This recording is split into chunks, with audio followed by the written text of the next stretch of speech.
एक ऋग्वैदिक काल है, एक क्या है, ऋग्वैदिक काल है, और दूसरा उत्तर वैदिक काल है। ऋग्वैदिक काल और उत्तर वैदिक काल, इसको भी हमें समझना होगा।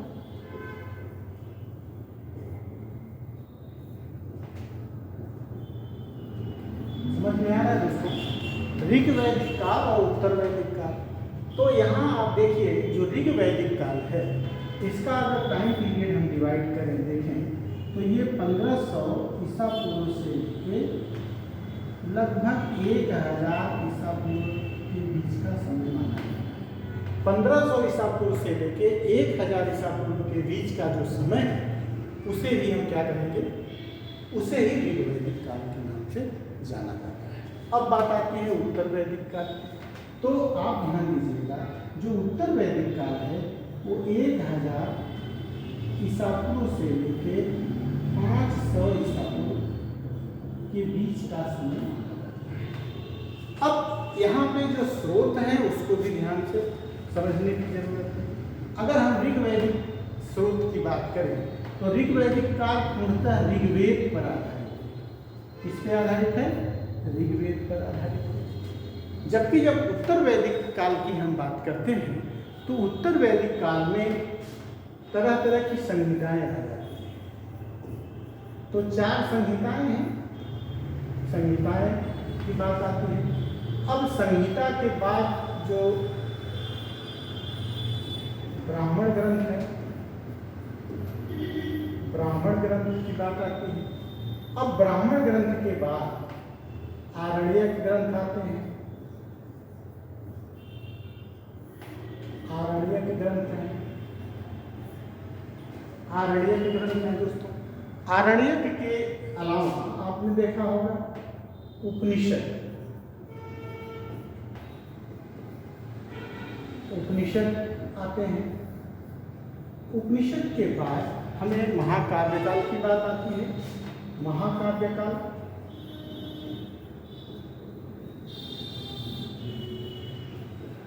महाकाव्य काल, और महाकाव्य काल के अलावा इसी में आपका सूत्रकाल भी आता है, सूत्रकाल।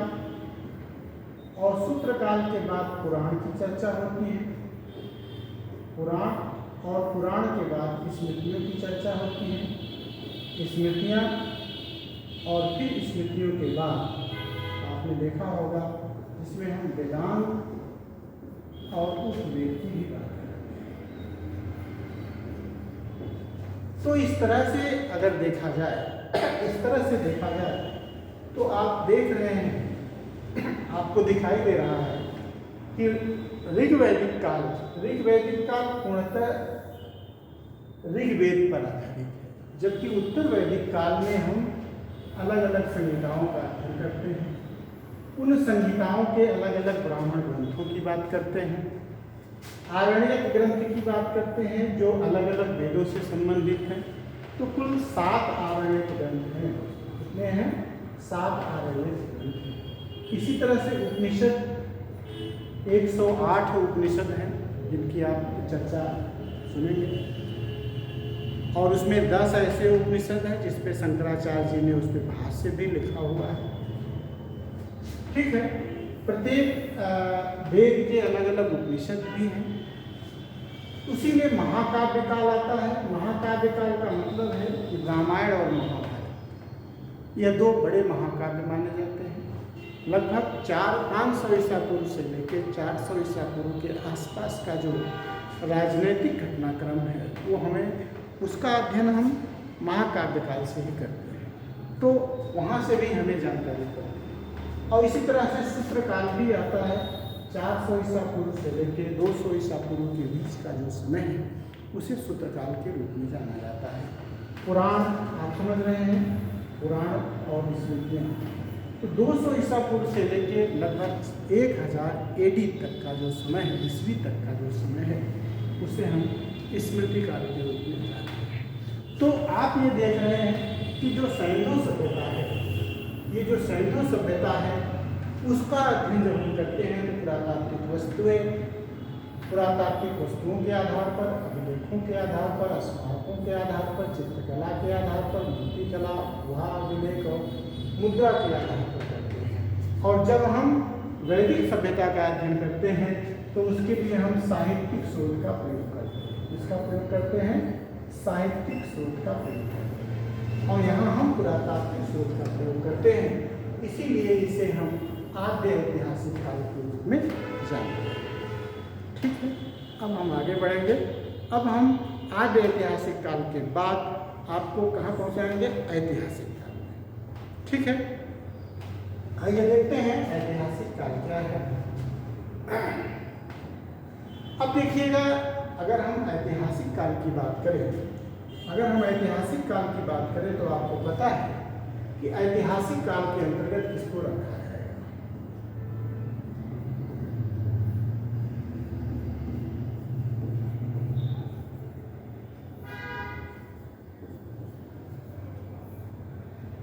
Historical period. ये हिस्टोरिकल पीरियड है।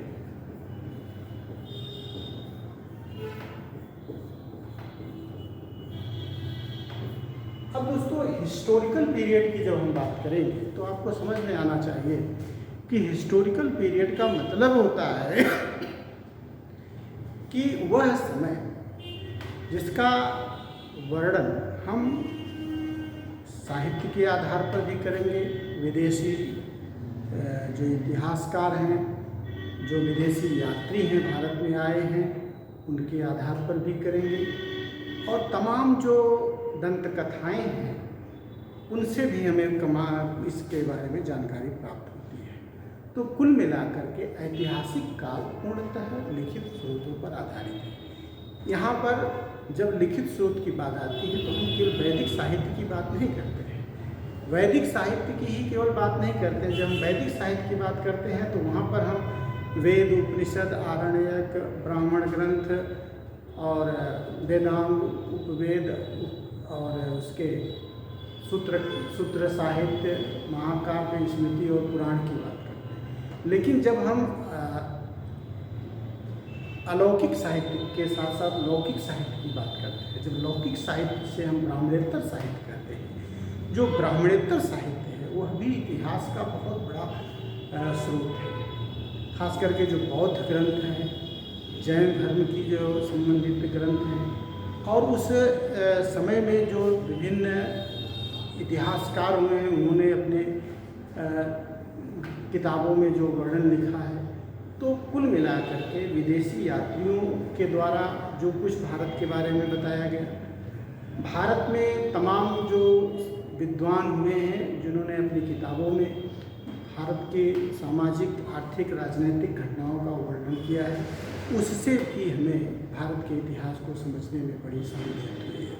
तो हम उनके माध्यम से भी सीखेंगे। तो ऐतिहासिक काल वह समय है जिसको समझने के लिए हमें ब्राह्मणेतर साहित्य का, विदेशी यात्रियों का और भारत के विभिन्न स्थानों से अलग जो दंत कथाएँ हुई हैं या विभिन्न किताबें लिखी गई हैं, जो इतिहासकार हैं उनके द्वारा जो कुछ भी वर्णन प्रस्तुत किया गया है उसे ही हम ऐतिहासिक काल के रूप में जानते हैं। तो ऐतिहासिक काल पूर्णतः लौकिक साहित्य पर आधारित है। पूर्णतः किस पे आधारित है? लौकिक साहित्य पर आधारित है। और जब ऐतिहासिक काल का हम अध्ययन करेंगे तो इसे हम फिर से 3 भागों में अध्ययन सुविधा की दृष्टि से डिवाइड करेंगे। किसके आधार पर? अध्ययन की सुविधा की दृष्टि से इसे हम 3 भागों में डिवाइड करेंगे। अब आप देखिएगा, जब हम अध्ययन की सुविधा की दृष्टि से बात करते हैं इसका अध्ययन करने की, तो हम इसे 3 भागों में डिवाइड करते हैं। 3 भागों में डिवाइड करने का मतलब है कि एक भाग ऐसा होता है जिसे हम प्राचीन इतिहास के नाम से कहेंगे। क्या कहेंगे? प्राचीन इतिहास। अब यहाँ एक बहुत विवादित प्रश्न हो जाता है कि जो एंशिएंट हिस्ट्री है,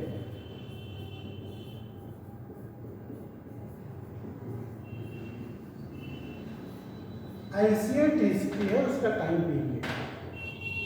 अब दूसरा और उसका आधार क्या है इसकी डिस्ट्रीब्यूशन का, यह एक बहुत बड़ा प्रश्न है, बहुत बड़ा प्रश्न है और इस पर बहुत डिबेट है। इसलिए इसका कोई निश्चित आंसर देना संभव नहीं है, लेकिन जो सर्वमान्य विचारधारा विभिन्न विद्वानों के मतों के आधार पर निकल करके सामने आया, जिसको हम लोगों ने IAS PCS और विभिन्न परीक्षाओं में अध्ययन किया, वह जो हम समझता है वो ये है कि प्राचीन इतिहास में हम पूरा सभ्यताओं को भी पढ़ते हैं, दुनिया की विश्व की सभ्यताएं जितनी भी हैं उनको पढ़ेंगे, विश्व की सभ्यताएं और भारत की सभ्यताएं। जब हम भारत की सभ्यता की बात करते हैं तो इसका अर्थ सीधा हो जाता है कि हम सैंधव सभ्यता की बात कर रहे हैं, और जब हम विश्व की सभ्यता की बात करते हैं तो दुनिया में बहुत प्रकार की सभ्यताएं हुई। बेबीलोनिया की सभ्यता आपने सुना होगा, चीन की सभ्यता का नाम आपने सुना होगा, हेलेनिस्टिक सभ्यता को सुना होगा, तो मेसोपोटामिया की सभ्यता को सुना होगा। तो ये दुनिया की तमाम सभ्यताओं का अध्ययन भी इसी में हम करेंगे, और उसके कला और साहित्य का भी अध्ययन करेंगे, ठीक है। और उसी के साथ साथ हम वहाँ की पूरी सब चीज़ों का अध्ययन करेंगे कुल मिला के। तो प्राचीन इतिहास में हम विश्व इतिहास या उन सभ्यताओं के इतिहास को पढ़ेंगे, और साथ ही साथ हम यह भी देखेंगे कि भारत का जो प्राचीन इतिहास है, खास करके सैंधव सभ्यता, तो पाषाणिक संस्कृति, ताम्रपाषाणिक संस्कृति, लौह संस्कृति के साथ ही साथ हम सैंधव सभ्यता भी इसी में अध्ययन करेंगे। और कुल मिला के यहाँ पर हम क्या है, यहाँ पर हम पाषाण काल पूरा पढ़ेंगे, पूरा का पूरा क्या है, पाषाण काल हम पूरा पढ़ेंगे। इसके अलावा हम सैंधव सभ्यता इसी में पढ़ते हैं, सैंधव सभ्यता पढ़ेंगे। इसी तरह से सैंधव सभ्यता के साथ ही साथ आपको पता होगा महाजनपदों का उदय, यानी 6ठी शताब्दी ईसा पूर्व भारत की जो राजनीतिक स्थिति है उसका भी हम अध्ययन करेंगे। तो यहाँ पर आप देखेंगे 6ठी शताब्दी ईसा पूर्व,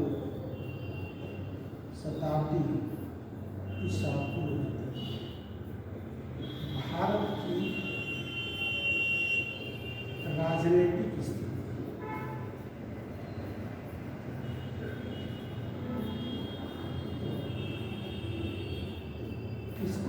इसका भी हम अध्ययन करेंगे।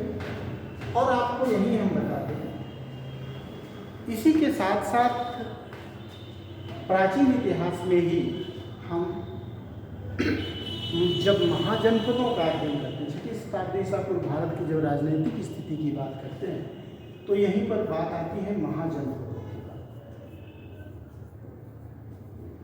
महाजनपद। और इसी महाजनपद में उत्तर भारत में खास करके मगध साम्राज्य का उदय होता है। 16 महाजनपद हैं, और 16 महाजनपदों में जो सबसे शक्तिशाली महाजनपद है वो मगध है, और मगध को ही भारत का इतिहास एक तरह से मान लिया गया है। जब मगध ही भारत का इतिहास नहीं था, लेकिन यहाँ के शासक को ही केंद्र में रखकर भारत के संपूर्ण शासकों के इतिहास का अध्ययन किया जाता रहा। तो किस तरह से मगध का उदय ही से होता है, और जब मगध का उदय होगा तो यहाँ पर हमें जो पहला वंश आएगा दोस्तों वो होगा हर्यक वंश। अब हर्यक वंश, इसका मतलब है कि प्राचीन इतिहास में जो पहला वंश आएगा वो हर्यक वंश के नाम से जाना जाएगा। हर्यक वंश के बाद, अब हर्यक वंश की स्थापना बिंबिसार के द्वारा किया जाता है, और उसके बारे में उसके जो उत्तरवर्ती शासक रहे हैं उनके बारे में भी बहुत घटनाएं हैं, लेकिन हम सिर्फ वंशों के बारे में बात करते हैं। हर्यक वंश आता है जिसकी स्थापना बिंबिसार के द्वारा किया गया। हर्यक वंश के बाद जो दूसरा वंश आता है वो शिशुनाग वंश है, इसको नाग वंश।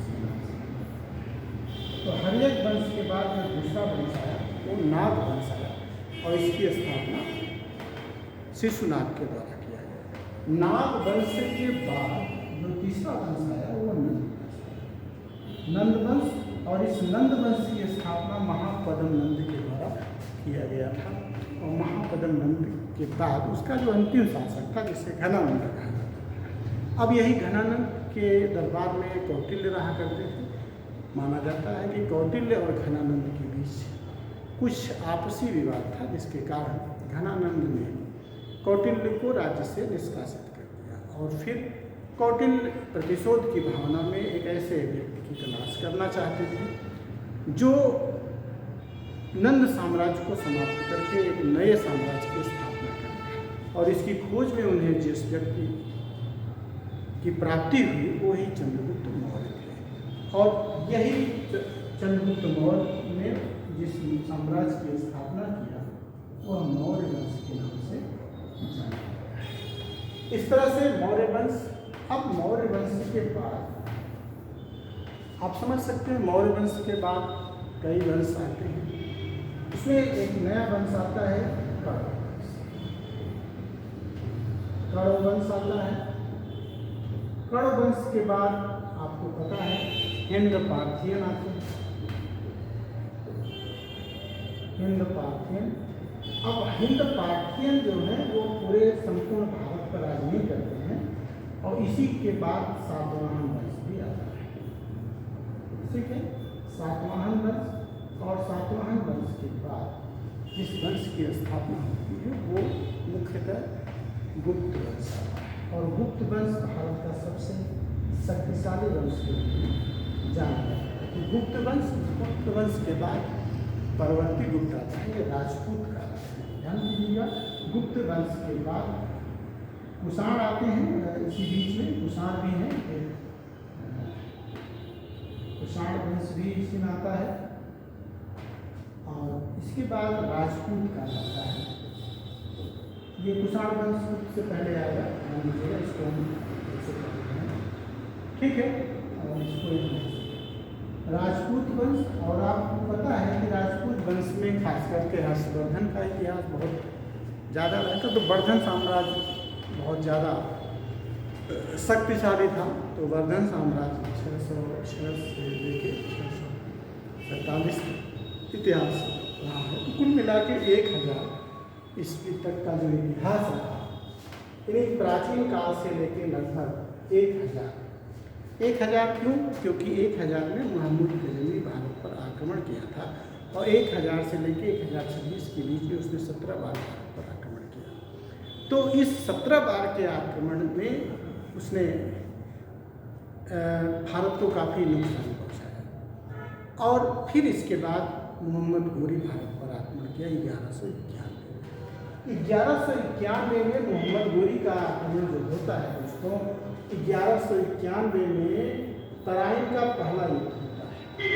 1191 में तराइन का पहला युद्ध होता है जो मोहम्मद घोरी और पृथ्वीराज के बीच में होता है। अब इस 1191 के बाद, तराइन के प्रथम युद्ध के बाद 1192 में तराइन का द्वितीय युद्ध होता है, और जिसमें पृथ्वीराज हार जाते हैं। और फिर 1194 में मोहम्मद घोरी अपना उत्तराधिकारी कुतुबुद्दीन ऐबक को भारत का शासक नियुक्त करके, अपना उत्तराधिकारी नियुक्त करके वह चला जाता है, और फिर यहीं से मध्यकाल लगभग प्रारंभ हो जाता है। यद्यपि कुतुबुद्दीन ऐबक को इस्लाम, जो कि मक्का और वहाँ के लोग थे, खुतबा और जिसको कहते हैं वो नहीं दिया हुआ था। तो एक तरह से शासकीय इतिहास, शासकीय दृष्टिकोण से कुतुबुद्दीन ऐबक को शासक नहीं माना गया, क्योंकि वो गुलाम था और उत्तराधिकारी के रूप में यहाँ पर शासन किया। तो कुतुबुद्दीन ऐबक का जो उत्तराधिकारी हुआ वो इल्तुतमिश हुआ। तो 1210 से मान लिया गया कि भारत का मध्यकाल गुलाम वंश का था। तो कुतुबुद्दीन ऐबक यानी यहाँ से जो शुरू हुआ गुलाम वंश। तो आप जानते हैं गुलाम वंश की स्थापना कुतुबुद्दीन ऐबक के द्वारा की। गुलाम वंश के बाद अब ये देखिए, यहाँ से ये जो टाइम पीरियड है कुल मिलाकर के 1194 से पहले का जो समय है, माना कि तराइन का जो पहला युद्ध है उसके पहले का जो समय है वह प्राचीन इतिहास तक माना जाता है। उसके बाद का जो समय है वो मध्यकालीन इतिहास कहा जाता है। तो आगे हम देखते हैं मध्यकालीन इतिहास के बारे में। अब हम बात करेंगे मध्यकालीन इतिहास।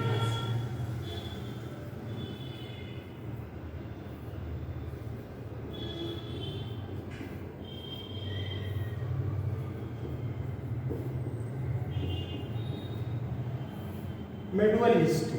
मेडुअल हिस्ट्री के आप जान ही रहे हैं।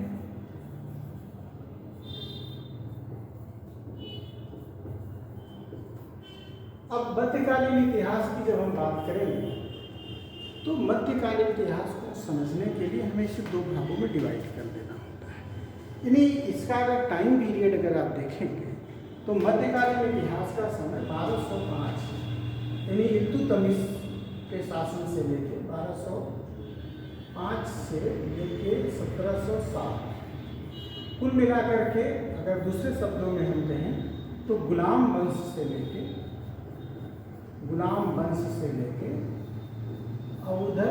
औरंगजेब की मृत्यु तक, औरंगजेब की मृत्यु।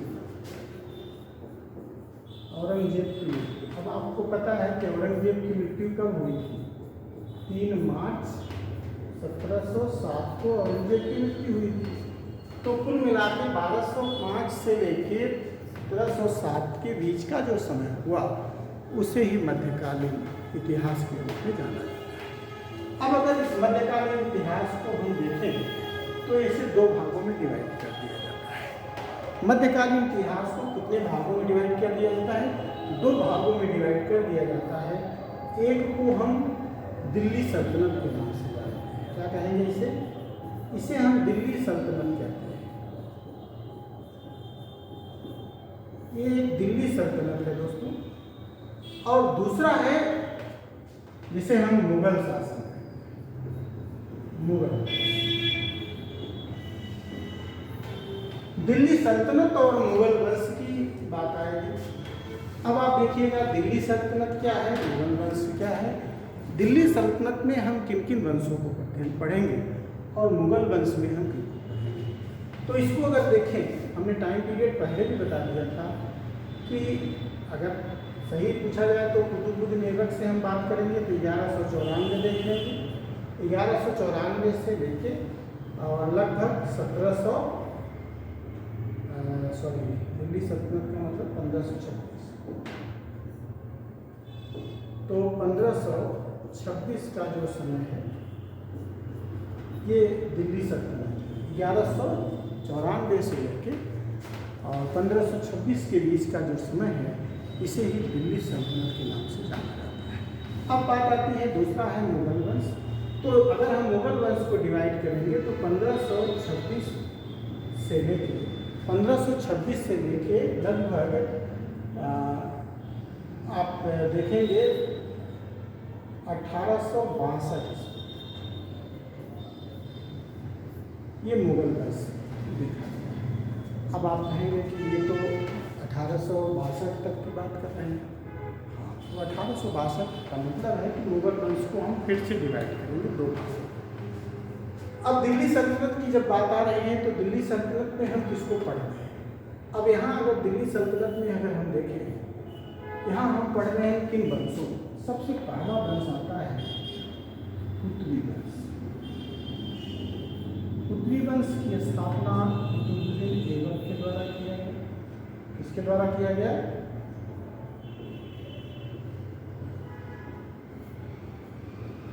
कुतुबुद्दीन ऐबक।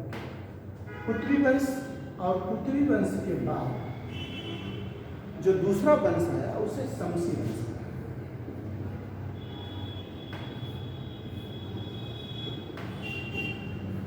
और शमसी वंश की स्थापना किसने किया था? इल्तुतमिश ने किया था। तो इल्तुतमिश का जो शासन हो, अब इसके बाद शमसी वंश के बाद एक जो दूसरा वंश आया वो बलबनी वंश था। बलबनी वंश जो है वो बलबन का है। बलबन का शासन होता है बलबनी वंश। और बलबनी वंश के बाद आपको पता है खिलजी वंश आता है। खिलजी वंश आता है। खिलजी वंश और इसकी स्थापना जलालुद्दीन खिलजी, जलालुद्दीन खिलजी के द्वारा इसकी स्थापना किया गया था। अब खिलजी वंश के बाद दोस्तों, जलालुद्दीन खिलजी के बाद सैयद वंश आता है, सैयद वंश। और सैयद वंश की स्थापना खिज्र खान इसके द्वारा किया गया, खिज्र खान। अब खिज्र खान के बाद जिस वंश की हम बात करने जा रहे हैं वो है लोदी वंश। गियासुद्दीन तुगलक ने किया था।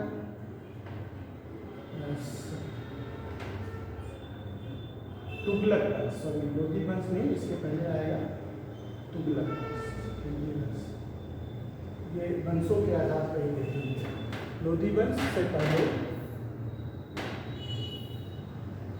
अब देखिएगा यहीं पे खिलजी वंश के बाद सैयद वंश, और सैयद वंश के बाद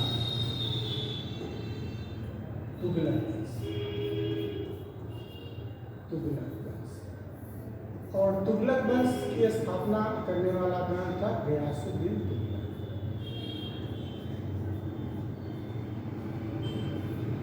गियासुद्दीन तुगलक। और आप जान रहे हैं कि गियासुद्दीन तुगलक के बाद लोदी वंश आता है, लोदी वंश। और लोदी वंश की स्थापना कौन किया था? ठीक है, लोदी वंश की स्थापना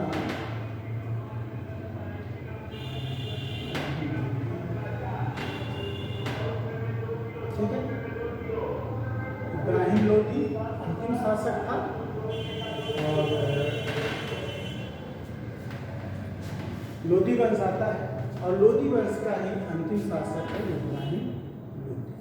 इसी वंश का अंतिम शासक क्या है? इब्राहिम लोदी। ठीक है, इब्राहिम लोदी। और आपको पता है कि इब्राहिम लोदी को 1526 में बाबर ने पानीपत के प्रतिनिधि में पराजित किया था। तो इस तरह से ये जो कुतुबी वंश, शमसी वंश, ठीक है, कुतुबी वंश, कुतुबी वंश, शमसी वंश, बलबनी वंश, खिलजी वंश और सैयद वंश के साथ ही साथ तुगलक वंश और लोदी वंश तक का जो इतिहास है उसे हम क्या बोलेंगे? उसे ही हम दिल्ली सल्तनत का इतिहास कहेंगे। कैसे कहेंगे? इसे ही हम दिल्ली सल्तनत का इतिहास कहेंगे। ये मध्यकालीन इतिहास का प्रथम भाग है। जब हम मध्यकालीन इतिहास के द्वितीय भाग पर जाएंगे तो दोस्तों वो होगा गुलाम वंश। आइए देखते हैं गुलाम वंश में हम किसको पढ़ेंगे। अब बात आती है गुलाम वंश की। तो आप जानते हैं दोस्तों कि गुलाम वंश क्या है।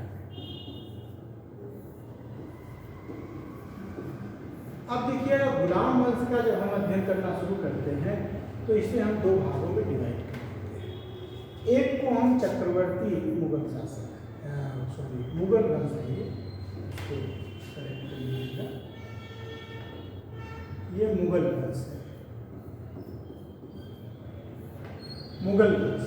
अब मुगल वंश को हम डिवाइड करेंगे तो ये दो भागों में डिवाइड होगा। मुगल वंश को दो भागों में हम डिवाइड करके हम करेंगे।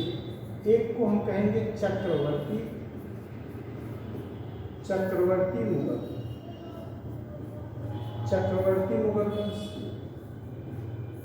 और दूसरे को हम कहेंगे परवर्ती मुगल वंश, परवर्ती मुगल वंश।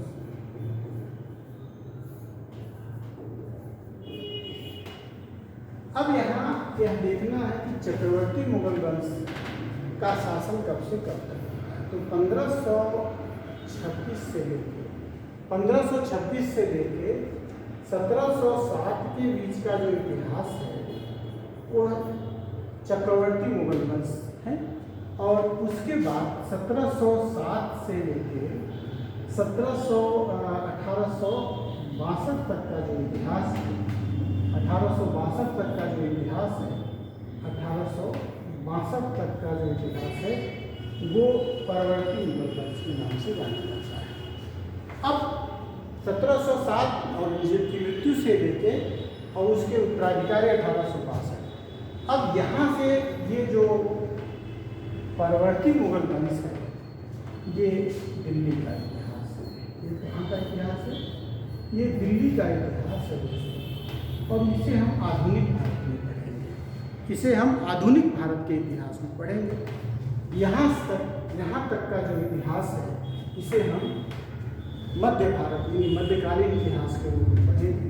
और इसमें हम केवल 6 शासकों का पढ़ते हैं।